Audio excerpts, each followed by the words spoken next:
Pomemben dvoboj sta odigrala Zavrč in Krško, oboji še niso rekli zadnjo boj za obstanek, še vedno imajo nekaj teoretičnih možnosti za izpad iz letošnje prve lige. Tole je bila že prva kombinacija za Krčane, sam pred vrati je bil tokrat Kramarič, ki je streljal, ampak Ranilović tokrat ni imel najtežjega dela. Kombinacija za domači Zavrč, podaja pred vrata, Lovro Cvek je bil pred golom, ampak Zalokar je dobro zaprl kot Cveku in tokrat tale strel ni bil najbolj nevaren. Potem pa še poskus daleč za Pihlarja, kot na koncu za domače.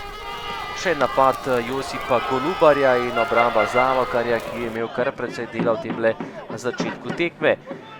Za ogromne razdalje je meril še Matija Miketič, Zalokar je žogo uspel ujeti in še zadnja kombinacija prvega polčasa. To je bil gol za nogometaše Krškega, zadel je Šime Gregov, ki je žogo vendarle spravil v domačo mrežo in gosti so povedli 0:1. Izvrstna kombinacija po prostem strelu in zadetek za Krško v zadnji minuti prvega polčasa. Po zaostanku je ekipa Zavrča v drugi polčas štartala dobro, priložnost za Cveka, ki je meril čez gol in še ena kombinacija za domače nogometaše, žoga pred vrata, skoraj da avtogol Jakoliča in Zalokar je v zadnjem momentu rešil celotno situacijo. Še napad za ekipo Zavrča, poskus daleč, Tim Čeh se je otresel domačega branilca, nekoliko premalo natančno meril. Še napad Haložanov, Antič je bil v lepi poziciji, odbila je obramba Krškega, potem priložnost za zmago, za potrditev zmage. David Poljanec je bil pri žogi in preigraval, Ranilović je bil na pravem mestu, žogo uspel odbiti. Potem pa vendarle nagrada za vztrajnost, 85. minuta in žoga pred vrata. Tišma je podal, Golubar pa je bil sam pred golom Zalokarja in izid je bil izenačen 1:1. Lep zaključek Josipa Golubarja, ki je bil na zadnjih tekmah nekoliko slabše razpoložen, zdaj pa je zadel za izenačenje in to je bil še končni izid tekme.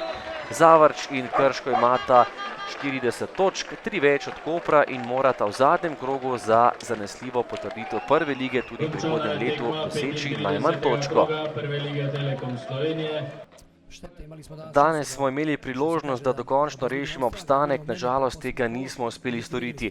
Ponavljam se, spet smo prejeli poceni goli in zato smo tukaj, kjer smo. V drugem delu spet naša pobuda in celoten polčas smo bili boljši, bili smo dominantni, ampak nažalost nismo dosegli več kot enega gola. Krško se ni uspelo obraniti do konca in jaz lahko fantom le čestitam za drugi polčas.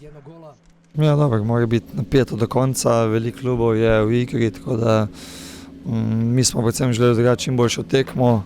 Mislim, da smo odlično začeli, igrali na zmago, zaslužno povedali. V nadaljevanju je bila nekako igra enakovredna, v zadnjem delu Zavrč pritisnil, zaslužno izenačil, tako da je rezultat realen. Mislim, da je bila tekma na zelo visokem nivoju, na višjem kot zelo velik tekem v prvi ligi, tako da čestitke za obe ekipi in res vsa čast našim fantom za prikazom danes.